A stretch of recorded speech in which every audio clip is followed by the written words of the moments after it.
Salut toi! Une devinette. Quel est ce mot qui est un synonyme rare du mot instance et qui fait l'objet du sujet du jour? Je te donne quelques secondes de réflexion. La réponse te sera donnée à la fin de ce podcast, alors reste à l'écoute.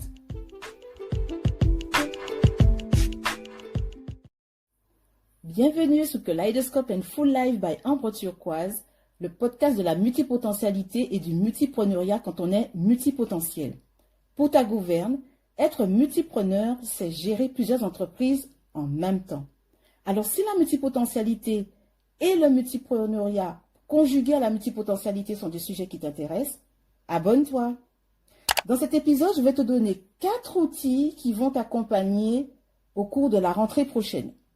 Tu peux prendre une boisson et t'installer confortablement, même si nous passerons que quelques minutes ensemble.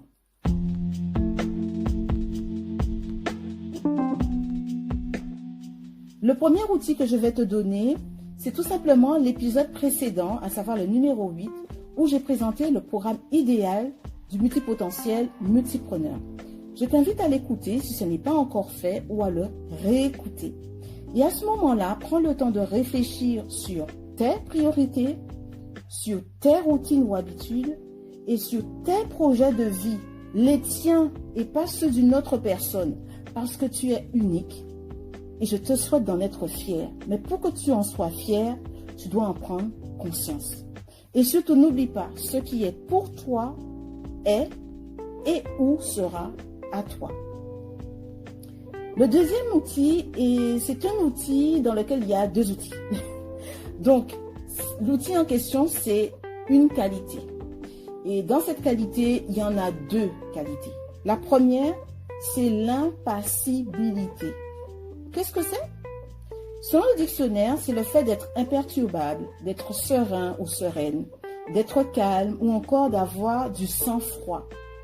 Alors, quand on est multipotentiel et en plus hypersensible, ça veut dire d'aller à contre-courant de tout cela. Je dirais que c'est très facile d'être impassible en public pour montrer une certaine maîtrise de soi. Mais quand tu es seul, là c'est beaucoup plus difficile.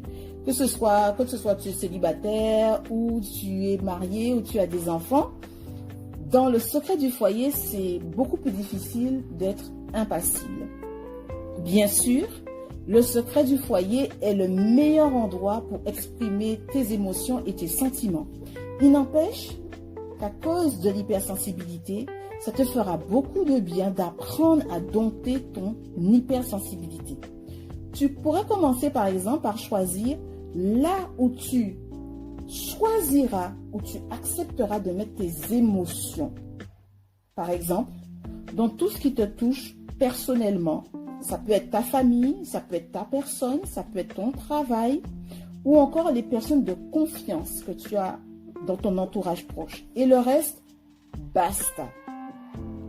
Commence à faire ça dès la rentrée prochaine. Et tu vas voir qu'au fur et à mesure, ça va te faire beaucoup de bien. Ça ne va pas enlever ton hypersensibilité, parce que ton hypersensibilité, c'est ta force. Mais tu verras que ça va aussi améliorer ta santé et ton état d'esprit. Parce que les émotions ont un lourd impact positif ou négatif, sur ta santé et aussi ton état d'esprit.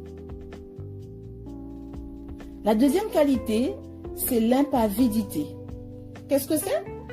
Toujours selon le dictionnaire, c'est l'absence de peur et d'inquiétude. Bon, on peut dire que l'impavidité, c'est la sœur de l'impassibilité. C'est moi qui souligne ce point. Ce qui veut dire, excite la peur du regard de l'autre. Comme disait un coach, l'autre n'a qu'un avis de toi. Il ne connaît pas tout de toi. Je répète, l'autre n'a qu'un avis de toi. Il ne connaît pas tout de toi. C'est super beau cette phrase. Je ne sais pas si j'ai bien noté la phrase, mais l'idée profonde, c'est exactement ce qu'il a voulu dire.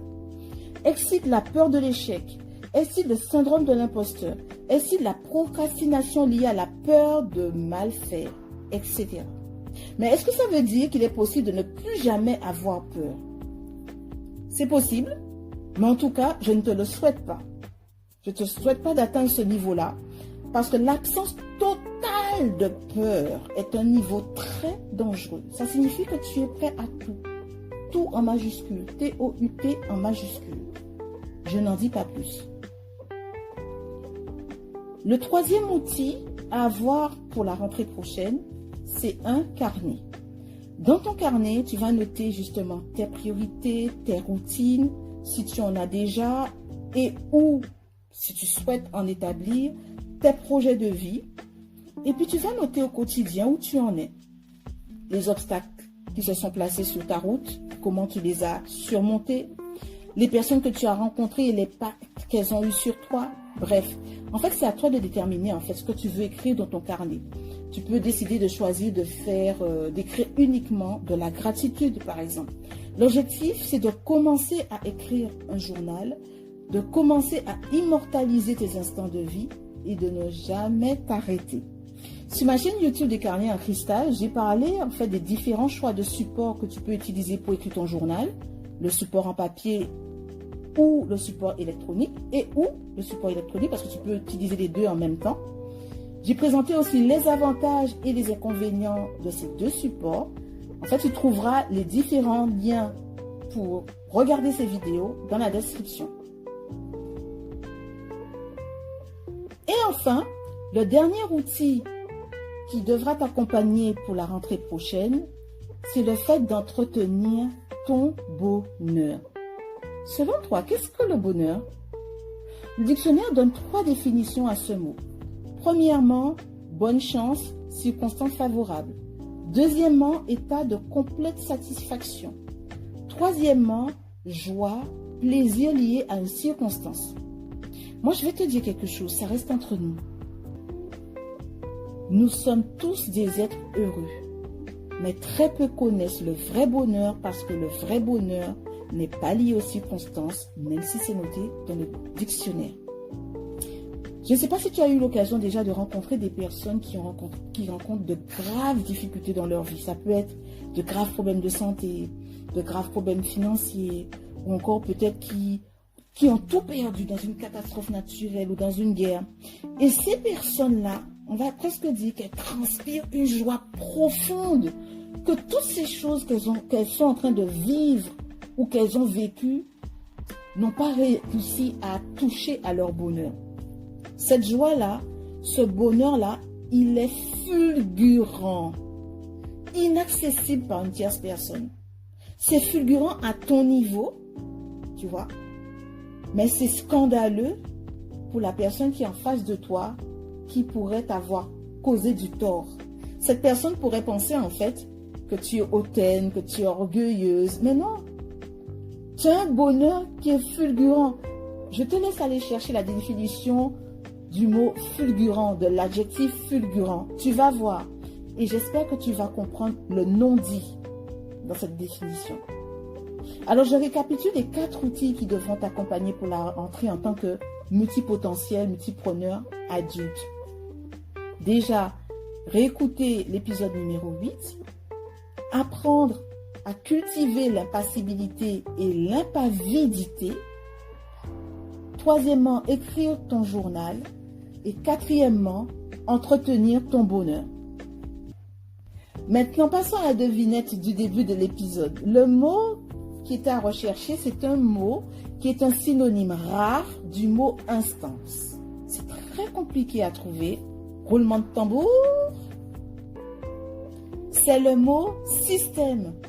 Parmi les définitions du mot système, il y a ensemble de procédés, de pratiques organisées destinées à assurer une fonction définie ou encore moyen, plan employé pour obtenir un résultat. Tu as sûrement déjà un système bien établi et je t'encourage à faire une mise à jour si tu penses que c'est nécessaire. Et si tu n'en as pas encore, c'est le moment de t'y mettre. Point.